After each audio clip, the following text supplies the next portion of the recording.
Good morning students. कैसे हैं आप लोग? अपन समाजशास्त्र की अवधारणाओं का अध्ययन कर रहे हैं, जिसमें अपन ने पिछले वीडियो में समिति के बारे में देखा। आज अपन संस्था के बारे में अध्ययन करेंगे। संस्था क्या है, संस्था का परिभाषा अर्थ क्या है, संस्था के उदाहरण क्या हैं। तो समिति और संस्था दोनों ही एक दूसरे से घनिष्ठ रूप से संबंधित हैं और दोनों एक दूसरे के संदर्भ में ही हम इन दोनों को समझ सकते हैं। समिति व्यक्तियों का समूह है, जो हमने देखा था कि कुछ उद्देश्यों की पूर्ति के लिए बनाई जाती है, जबकि जो संस्था होती है इन्हीं उद्देश्यों को पूरा करने हेतु नियमों एवं कार्य प्रणालियों की एक व्यवस्था होती है। संस्था को कार्य करने का समाज द्वारा मान्यता प्राप्त एक निश्चित ढंग भी कहा जा सकता है। जिन उद्देश्यों को लेकर समिति बनाई जाती है उन्हीं की पूर्ति के लिए अपनाई जाने वाली कार्य प्रणाली को संस्था कहा जाता है। उदाहरण के रूप में परिवार एक समिति है जिसका मुख्य लक्ष्य संतानोत्पत्ति, बालक का पालन पोषण, सदस्यों की विभिन्न आवश्यकताओं को पूरा करना है। इन लक्ष्यों की पूर्ति के लिए विवाह एक संस्था है। प्रत्येक परिवार का एक संस्थात्मक रूप पाया जाता है। सदस्यों के संबंधों को नियमित करने, परिस्थिति के अनुरूप कार्यों का निर्धारण करने तथा विभिन्न आवश्यकताओं की पूर्ति हेतु एक दूसरे के साथ सहयोग करने संबंधी निश्चित नियम तथा तरीके पाए जाते हैं। इन्हीं से मिलकर संस्था बनती है। तो महाविद्यालय आपका एक समिति भी है और संस्था भी है। जबकि हम महाविद्यालय पर आचार्य, विभागाध्यक्ष, आपके टीचर्स, अन्य कर्मचारी, विद्यार्थियों की दृष्टि से अर्थात मनुष्य के समूह के रूप में देखें तो वह एक समिति है जिसके कुछ लक्ष्य होते हैं। इन लक्ष्यों की पूर्ति के लिए महाविद्यालय में शिक्षण की एक पद्धति अपनाई जाती है। टाइम टेबल बनाना होता है, कई नियम और आचरण होते हैं। तो इस रूप में यदि हम महाविद्यालय को देखें तो महाविद्यालय एक संस्था है। संस्था की परिभाषा एवं अर्थ। मैकाइवर एवं पेज के अनुसार संस्थाएं सामूहिक क्रिया की विशेषता व्यक्त करने वाली कार्यप्रणाली के स्थापित स्वरूप अथवा अवस्था को कहते हैं। इस परिभाषा से स्पष्ट है कि संस्था सामूहिक क्रिया या जीवन का परिणाम है। यह व्यक्तियों का समूह नहीं होकर व्यक्तियों के समूह द्वारा स्थापित संगठन के द्वारा किए जाने वाले कार्य के ढंग या प्रणाली का एक स्वरूप है। संस्था किसी समिति अथवा संगठन को चलाने के लिए विधि विधानों की एक व्यवस्था है। समूह द्वारा मान्यता प्राप्त कार्य करने की एक विशिष्ट प्रणाली है। मैकाइवर एवं पेज के अनुसार मंदिर, मस्जिद, चर्च, राज्य आदि का मूर्त स्वरूप समिति है, जबकि इनमें से प्रत्येक से संबंधित नियमों, विधि विधानों, कार्य प्रणालियों की व्यवस्था संस्था है। इस प्रकार समिति मूर्त है जबकि संस्था अमूर्त है। इसी कारण हम समिति के सदस्य होते हैं, ना कि संस्थाओं के। ये कई बार आपको ये कथन दे दिया जाता है कि हम समिति के सदस्य होते हैं, संस्थाओं के नहीं। यह किस विचारक का है, तो आप ये ध्यान रखिएगा। हम किसी क्लब, कमेटी, संघ, राजनीतिक दल आदि के सदस्य हो सकते हैं, परंतु शिक्षा प्रणाली, परीक्षा प्रणाली अथवा विवाह संस्था के नहीं। वोगाटस के अनुसार एक सामाजिक संस्था समाज की एक ऐसी संरचना है जिसमें मुख्यतः सुस्थापित प्रणालियों के द्वारा लोगों की आवश्यकताओं को पूरा करने के लिए संगठित किया गया है। स्पष्ट है कि संस्थाओं का संबंध प्रमुखतः लोगों की मौलिक आवश्यकताओं की पूर्ति से है। इसी उद्देश्य की पूर्ति हेतु निश्चित कार्य प्रणालियाँ विकसित की जाती हैं जिन्हें संस्थाओं के नाम से पुकारते हैं। मॉरिस गिन्सबर्ग के अनुसार ये व्यक्तियों या समूहों के बीच संबंधों को निर्देशित करने वाली मान्य तथा स्थापित कार्य प्रणालियों के रूप में परिभाषित की जा सकती है। आपने व्यक्तियों या समूहों के संबंधों को संचालित करने वाली मान्य कार्य प्रणालियों को ही संस्थाओं का नाम दिया है। संस्थाएं समुदाय में ही विकसित होती हैं और समुदाय में ही बनी रहती हैं। मैकाइवर तथा पेज और मॉरिस गिन्सबर्ग दोनों ने ही विधि विधानों, कार्यप्रणालियों, नियमों के स्थापित स्वरूप को संस्था कहा है। प्रोफेसर डेविस के अनुसार एक संस्था को किसी एक या अधिक प्रकारों के चरों और निर्मित अंतर संबंधित जनरीतियों, रूढ़ियों और कानूनों के समुच्चय के रूप में परिभाषित किया जा सकता है। उपयुक्त परिभाषाओं में हम देखें तो स्पष्ट है कि सामाजिक संस्थाएं मनुष्यों को मौलिक आवश्यकताओं की पूर्ति के साधन के रूप में विकसित नियमों, विधि विधानों और कार्य प्रणालियों का वह संगठित रूप है जो समाज द्वारा मान्य है।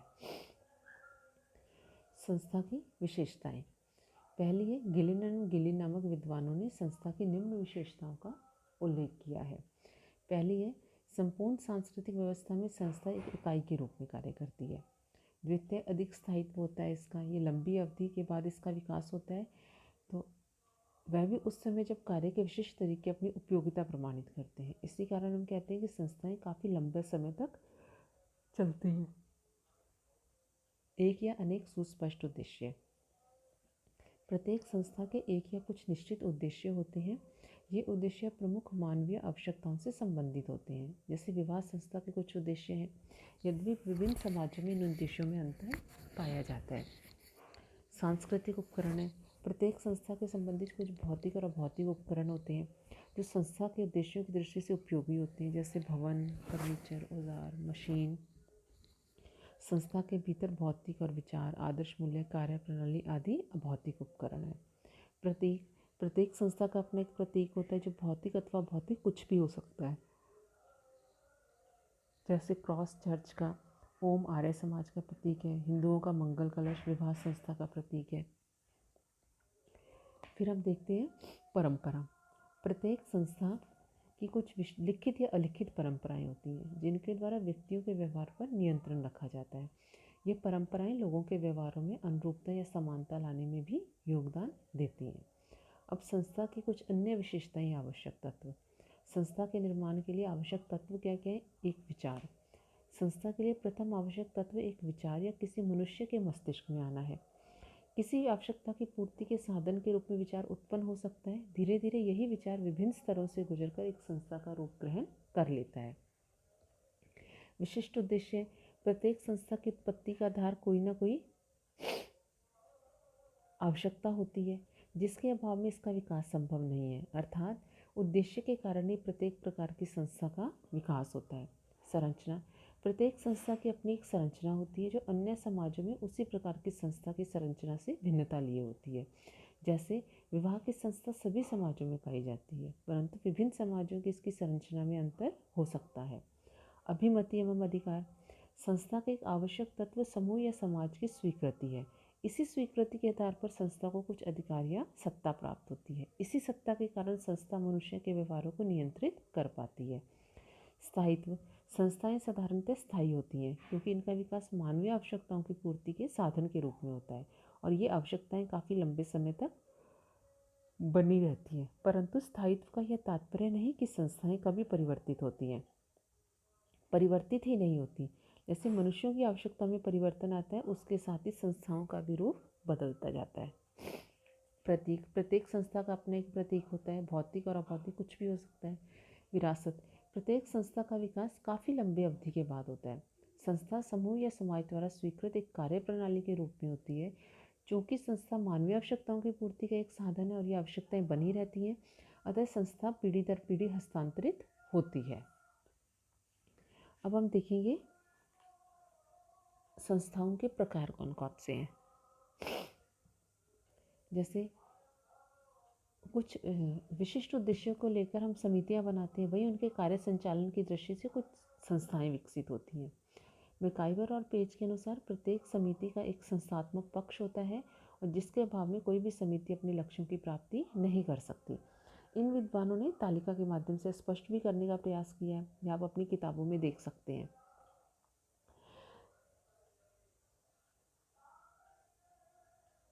तो आपकी संस्थाएं कौन कौन सी हैं?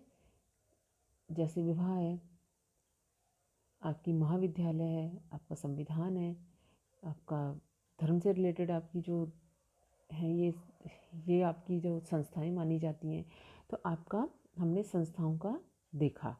अब हम देखेंगे कि संस्थाओं का विकास कैसे हुआ।